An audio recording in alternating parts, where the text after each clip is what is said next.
good, y'all? It's your homeboy ZOG. I'm back at with another tutorial for y'all. Man, bro, I already know y'all moving all the flow now. But now, we about to go ahead and get into some upper body uses. Because this lesson right here, this is about wings and strings. Yeah. So for those who don't know, another name for Memphis Jookin is urban ballet. And for those who took ballet before, y'all gonna enjoy this lesson. Because you're probably gonna see a whole lot of reference and a whole lot of similarities, man. This about to be a fun one, and y'all about to start learning how to paint some pictures with the style. Over in the last few videos, I talked about wings and strings a little bit, or at least I've been hinting about it, but let me go ahead and first say this. Like I just said, it's about painting pictures, but more importantly, it's about for balance. Like when you get on your toes, when you do a bunch of other stuff, you want to make sure that you have your arms up. You want to make sure that you really feel like you're floating, okay? This is where your balance and stability is gonna come from. Bruh, I remember one time when I had went to Memphis and we had linked up in Oak Haven Park. A homeboy named Eli Skate Guy, I'm gonna go ahead and put his Instagram down here. Man, when I was first learning, I was just watching, I was trying to step. He hurried up and came behind me and he said, get your arms up, get your arms up. Like, bruh, so you need to make sure that your arms is up when it comes to this, man.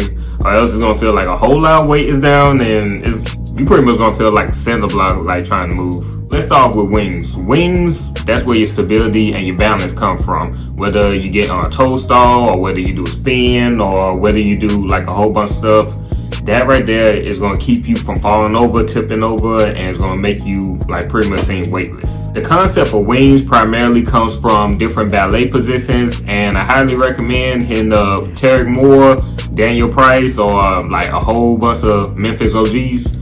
They can go ahead and explain all the different positions, but I can go ahead and give you a few ones. So terminology wise, I don't know the exact name of the positions because I have to go back and look at my Jook book to go ahead and do that. But there's a whole bunch of different ones, and hey, like I said, I want y'all to hit people up. So I'm not giving all the information that's in that book. I did say a couple things that's in it, but like I said, I want y'all to buy the book.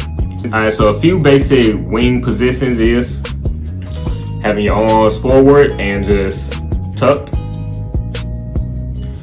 Depending on your dominant side, having one arm up and another one tilted down, that'll help with your balance.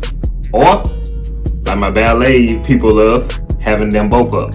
Main thing I want y'all to think about when it comes to wings is like a person at a circus walking on a tightrope. And they have like that long pole to go ahead and keep them balanced. And when they start to tilt over, then they start leaning on the other side.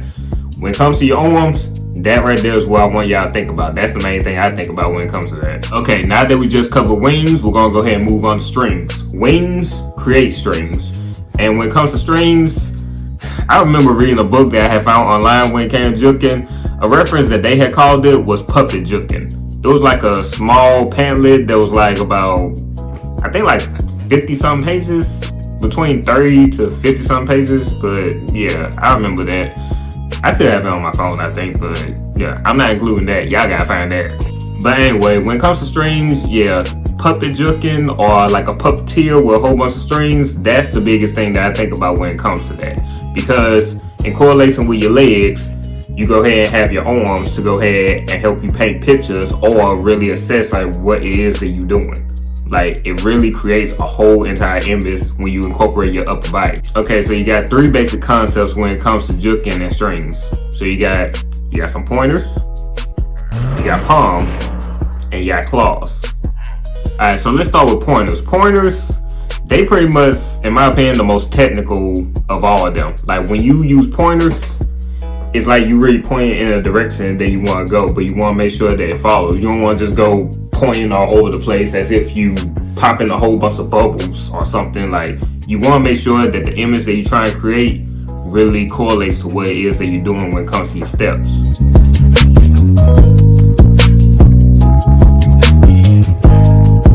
Alright, now let's talk about palms. Palms, a whole lot of times, that really helps a lot with chopping, which later on is a style of Jookin that we're going to talk about. But when it comes to chopping, like, palms really help a whole lot. It also helps with like waves and a whole bunch of other stuff. You can also use them the same way that you use pointers, like extend it like that.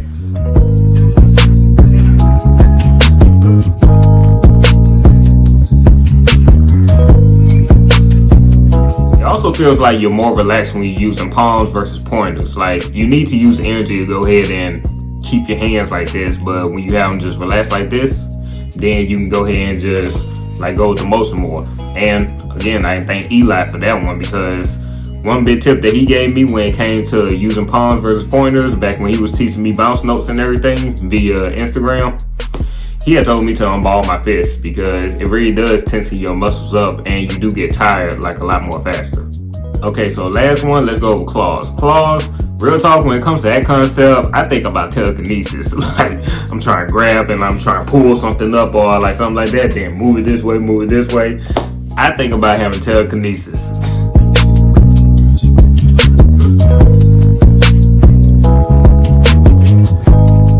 Right there makes the concept like real fun, because you really do feel like you have superpowers like when it comes to your body. Like, I'm gonna go ahead, grab this leg and just throw it this way, and then grab this one and just throw it this way. I ain't gonna lie, out of all three of them, I think claws is my favorite concept. Growing up, I had like a whole lot of superhero stuff, so I would be seeing like different villains and a whole bunch of other people just be like, especially with Avatar, The Last Airbender, when they'll be airbending. So yeah, I be having a whole lot of fun when it comes to that one. But real talk, when it comes to using your upper body and using the wings and strings concept, you're only limited by your own imagination. Like, this is a style that's supposed to be free form and supposed to just be with your imagination. Like, do whatever comes to mind, whatever next move you create, bruh, it's all in your imagination. Our next lesson, we're talking about concepts and we're talking about word illustration. So be ready for that. If you do a different style, like if you a flexor or crumple or whatever, bruh, this next lesson I recommend you go ahead and check out, because it's gonna make y'all stop thinking that Memphis Jookin is just a one base style. I can't tell you how many times I go to events and people be like, oh, it's just footwork, or it's this or that. Oh no. Tune into this next lesson, and bruh, y'all gonna see a whole lot when it comes to Memphis Jookin and just incorporating other stuff. But that's it for this lesson. I hope y'all enjoyed it. I hope y'all stay safe out there, because cold is crazy. And I'll see y'all in the next one, man. Peace.